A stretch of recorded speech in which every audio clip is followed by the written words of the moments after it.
Welcome to NTP Outreach. Today we're going to be talking about the mirror box activity. So this is one that is great for kids, especially in the middle school range, because if you have two mirror boxes, you can have people race each other with this activity. But no matter what the age, you want to start out by asking somebody to choose their favorite shape. Today, Ryan chose a cross. You also ask them to choose their favorite color of marker. For Ryan, that's pink. So, you want to place this in for them. And what you want to do is have the participant put their arms through the holes with the marker.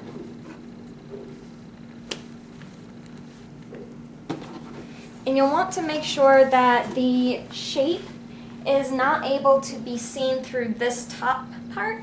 You want it to be a bit further back so that the participant has to be looking in the mirror in order to draw it.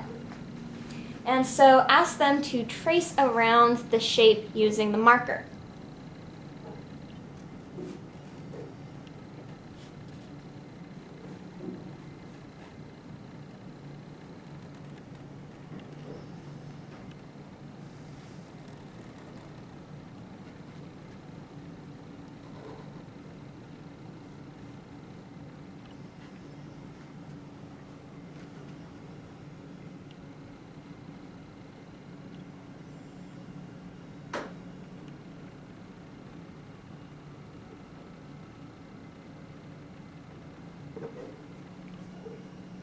Great job, Ryan. Thanks. So, you'll notice that at corners particularly, it gets difficult to be able to draw the shape using only what you see in the mirror. However, over time, people will get better at doing this. And this is because it's a special kind of motor or procedural learning.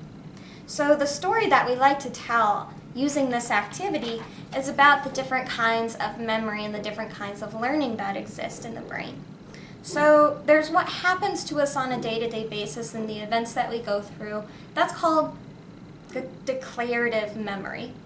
And so that's encoded by a portion of the brain called your hippocampus out on the temporal lobe. And there was actually a man who had his hippocampus removed for epilepsy. His name was HM.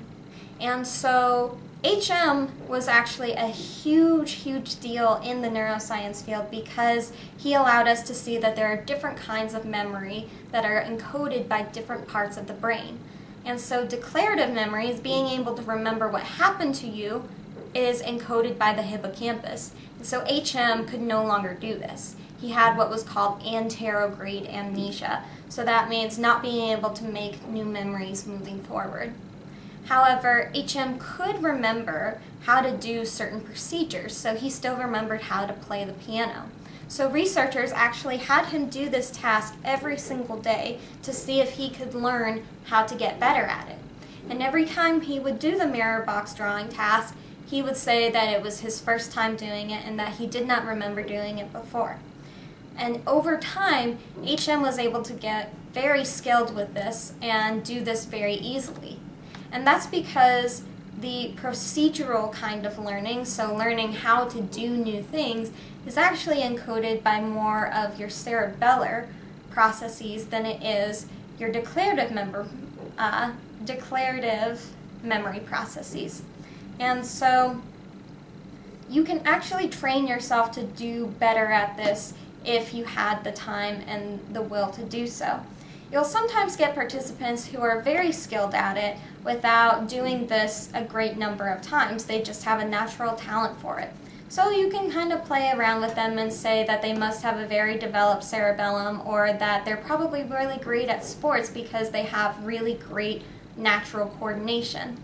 And so sometimes you'll have parents that want to jump on after their kid has done it, and that is perfectly fine. You can have the participant, if they're a small child, standing up doing this. If they're an adult, sitting down and doing this. The key is just to make sure that the participant is using only what they see in the mirror and not actually seeing what's going on down below. And so this is the mirror box drawing activity. It's really great for classrooms, big events. It's very versatile, and it also gives you something to take away from the outreach experience.